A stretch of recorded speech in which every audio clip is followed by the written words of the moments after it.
আসসালামু আলাইকুম ওয়া রাহমাতুল্লাহি ওয়া বারাকাতুহু।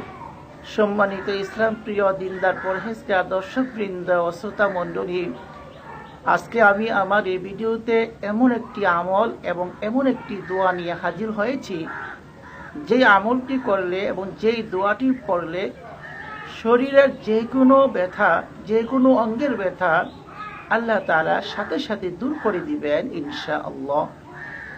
এই আমলটি এবং এই দোয়াটি হাদিসের বিভিন্ন গ্রন্থে সহিহ সনদে বর্ণিত হয়েছে। মুসলিম শরীফ এবং তিরমিজি শরীফের রওয়ায়াত, আল্লাহ রাসূলের একজন সাহাবী হযরত ওসমান ইবনে আবিল আস রাদিয়াল্লাহু তাআলা আনহু, তিনি রাসূল সাল্লাল্লাহু আলাইহি ওয়াসাল্লামের কাছে এসে বললেন, আমার অমুক স্থানে খুব ব্যথা। তখন নবী করিম সাল্লাল্লাহু আলাইহি ওয়াসাল্লাম তাকে বললেন, তোমার যে অঙ্গে ব্যথা সেখানে তুমি তোমার হাত রাখো, অতঃপর বিসমিল্লাহ 3 বার পাঠ করো, তারপর আউযু বিইজ্জাতিল্লাহি ওয়া কুদরাতিহি মিন শাররি মা আজিদু ওয়া উহাদিরু, এই দোয়াটি 7 বার পড়ো। তো ওই সাহাবী বলেন, আমি বিসমিল্লাহ বিসমিল্লাহ বিসমিল্লাহ এইভাবে 3 বার পাঠ করে আউযু বিইজ্জাতিল্লাহি ওয়া কুদরাতিহি মিন শাররি মা আজিদু ওয়া উহাদিরু, এই দোয়াটি 7 বার পড়লাম, আর সাথে সাথে আমার ব্যথা দূর হয়ে গেল। সুবহানাল্লাহ।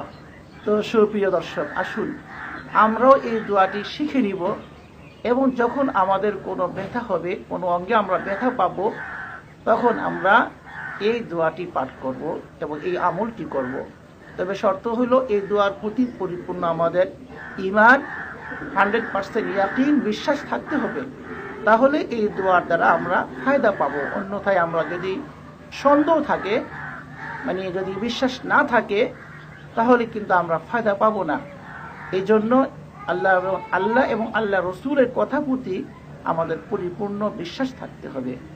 তো সুপ্রিয় দর্শক, আশা করি দোয়াটি শিখে নেবেন আর সবাই যেন শিখতে পারে, এই জন্য বন্ধু বান্ধবের কাছেও এই ভিডিওটা একটু শেয়ার করে দিবেন, একটি লাইক দিবেন।